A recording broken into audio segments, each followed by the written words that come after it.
Well, here we go again. Once again, Patrick Reed is embroiled in a rules slash cheating incident.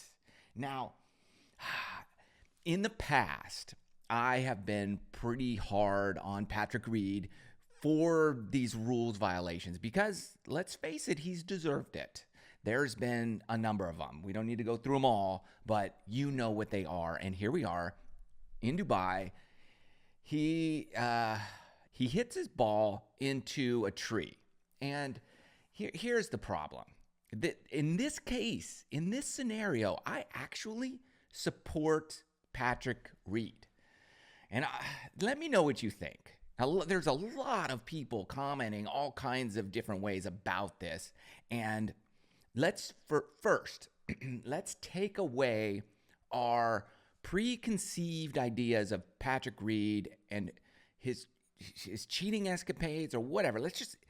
Let's wipe the slate clean first before we make any judgments or anything like that. That's how I'm approaching this. Like, I don't know anything else. All I know is what happened here. And let's pretend we don't know anything about the history of Patrick Reed or anything. We don't know anything. Let's just go from that point forward. It's hard because we do have a history, which we're trying to erase. But okay, if you and put yourself in his situation too. Okay, you're in a tournament, competitive situation. You're on the tee box. You hit your ball, and you think it could be on the green. You crush it. You hit a great drive, but there's 3 palm trees in the way. Fair enough. And you get out there and you're like, okay, my ball's gone. And it was right here. It didn't go out of bounds. 100% didn't go out of bounds. It's not lost in the shrubbery or the forest somewhere. It's not there. It's in the tree. We know it's in the tree. So he knows. Everybody knows it's in the tree. So he uses some binoculars and identifies a ball which he claims to have been his. Here's the thing. We know from the camera angle and Brandel Chambly's CSI golf investigation from Golf Channel that the ball went into the first palm tree. We all know that. Okay, we see that camera angle, and from the camera that we have, we know Patrick Reed is looking in the wrong tree. We know that. Fact. What we don't know is this.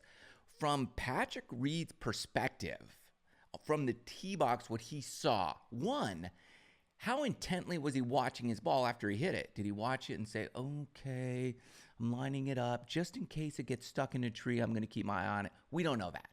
You hit a shot, you're like perfect. And you pick up your tee and you move on. You get there, you're like, it's not here.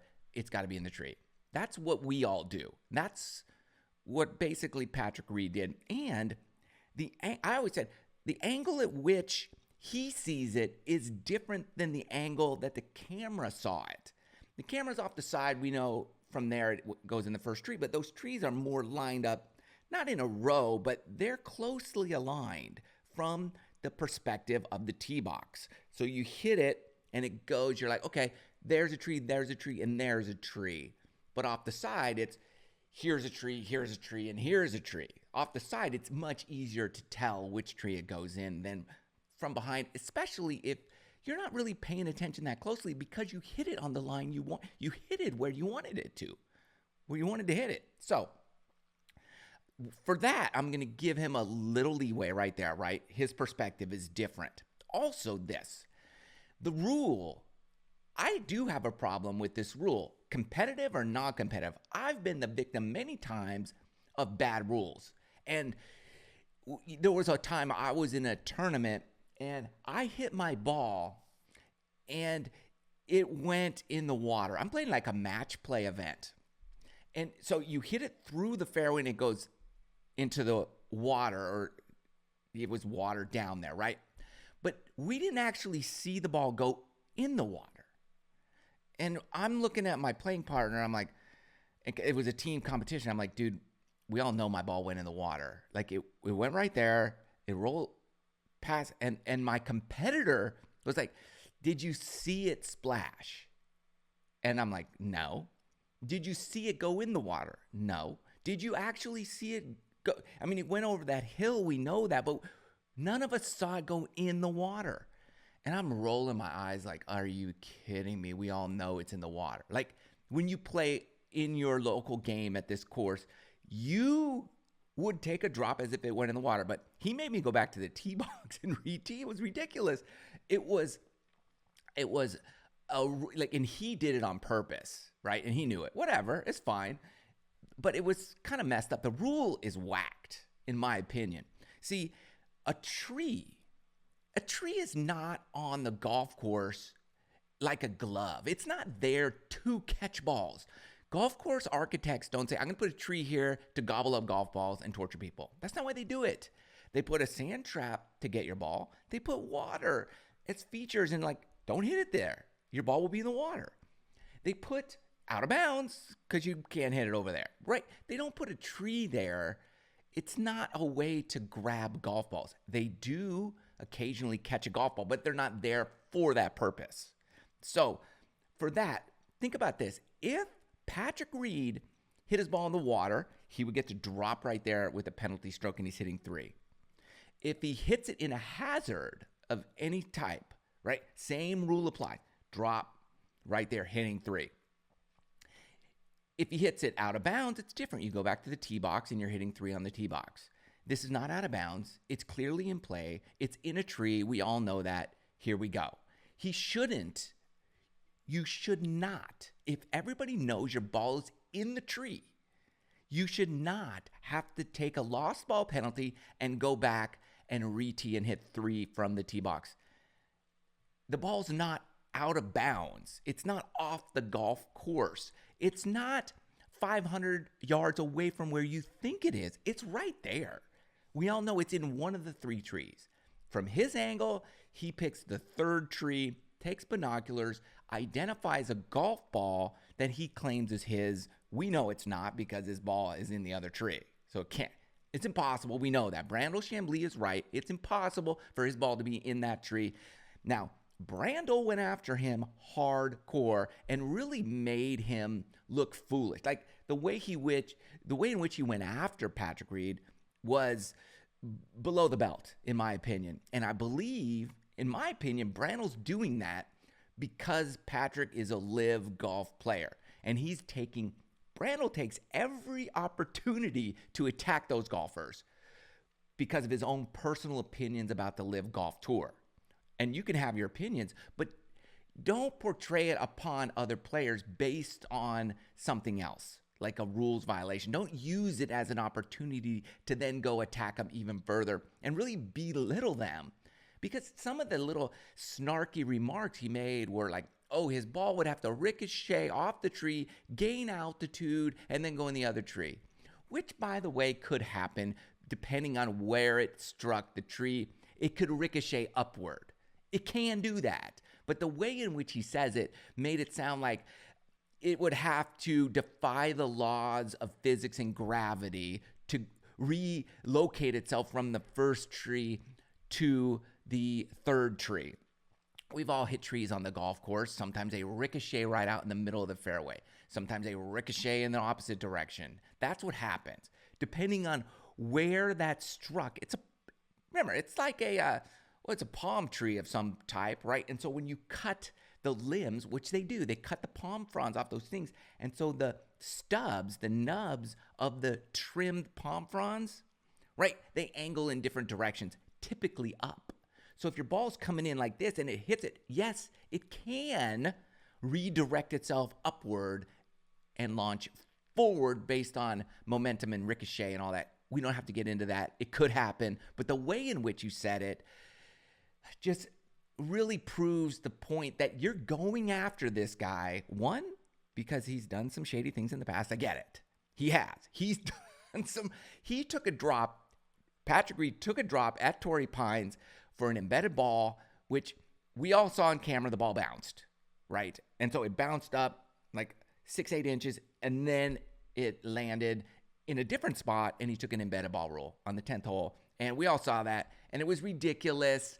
And okay, but Rory also did the same thing at Torrey Pines on the 18th hole that same year, and nobody cared.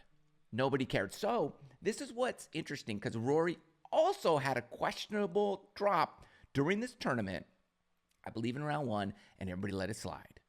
But because it's Patrick Reed, Brandel Chamblee is really eviscerating this guy and attacking him in a way that I think is uncalled for. Okay, so that's where I have the problem, is the fact that, okay, we know he's identifying a ball, and it's not his. We can pretty much safely say it's not his ball, right? If you think it's his ball, comment below and let me know what you think about that. But he gets binoculars. Okay, let's say you're playing a Titleist Pro V1 with a line on it. Let's say that's your ball, right? And you hit it in a tree. And you get some binoculars and you look up there and you see a Titleist Pro V1 that's fairly new looking, and it has you see a little line on it. And you're standing there going, what are you going to do? You going to say it's not your ball? Did you clearly identify your ball? This is where I believe, okay, like, can you clearly identify a ball in a tree regardless, unless it's got your initial on it? And there's some advantage to some people mark very clearly, like, I do all these crazy designs on my golf ball so nobody can mishit it or it's not mistaken for anybody else. Well, if you do that, right, then you would have to see that in the tree.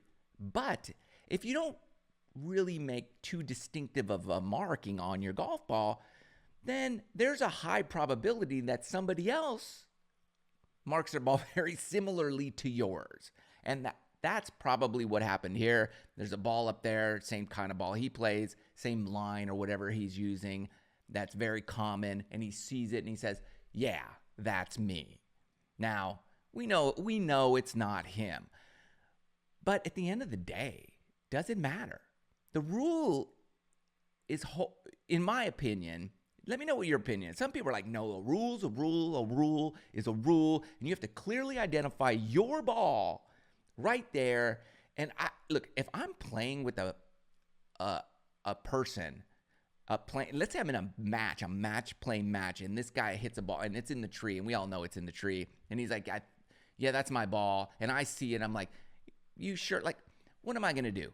Am I going to, no, we don't know for sure. It's up to the player. The player has to make that determination, whether it's his ball or not. At the end of the day, I don't think it matters. I think the rule is messed up because there's no way to get up there 50 feet in the air and clear, that's my ball. And I'm going to take the unplayable lie rule and drop it right here and have my third shot to the green. I think the rule is messed up because I don't believe, one, a tree should, it's so different between a tree like that and a tree in the middle of the forest where you're like, yeah, I think it's in there. You don't know, but there's only 3 trees. It's one of the 3 for sure. We know his ball's in it. Why can't you just take an unplayable lie, given the fact that everybody agrees your ball is in one of these trees? Take the farthest one from the hole and take your drop from there. Or come to have something that would allow you to not have to go back and reach it, because that's unfair. That's an unfair. To hit a great drive is right there. And then, so, one, I think we could clearly say it's probably not his ball that he's IDing, right? But I'm not going to cast them out as saying he purposely lied about it, because we don't know that either. We don't know that. Again, you got to take away the history of him first and just go off what we know. I know it's difficult because it's kind of like a guy who is a kleptomaniac and he comes to your house and your wallet's missing. He's the first dude you're going to look at. Like, hey, empty your pockets, right? You're going to do that. So we have these preconceived notions, but you look at that and you say, you don't know he's lying, and he doesn't know that that's his ball. We're kind of in the same boat. At the end of the day, it's going to cost him a stroke one way or the other. I don't think it should cost him 2 strokes. And I think I would bet a ton that if that's Rory McIlroy and in the same situation that Brandel Chambly on a Golf Channel does not light him up the way he lit up Patrick Reed, I would bet you anything that he would say, well, he's at a different angle on the tee box, so maybe he thinks he's in the third tree, and there's probably a ball just like his there. So, and it's potential. I mean, it could deflect and bounce forward and up into the other tree. It's possible, not likely, but I don't think he would attack him in the same manner as he attacked Patrick Reed, and that's where I have the problem, really, with that. The way you just beat somebody over the head because you don't like them. And look, he does have a history. So it's questionable, but I don't think the penalty fits the crime in this scenario. I'm fine with the one-stroke penalty and the unplayable drop in this scenario. Let me know what you think. Competitive, non-competitive, whatever it is, comment below. This is interesting. I'm curious to what everybody's thinking about this particular situation. Thanks for listening. Comment below. We'll see you soon.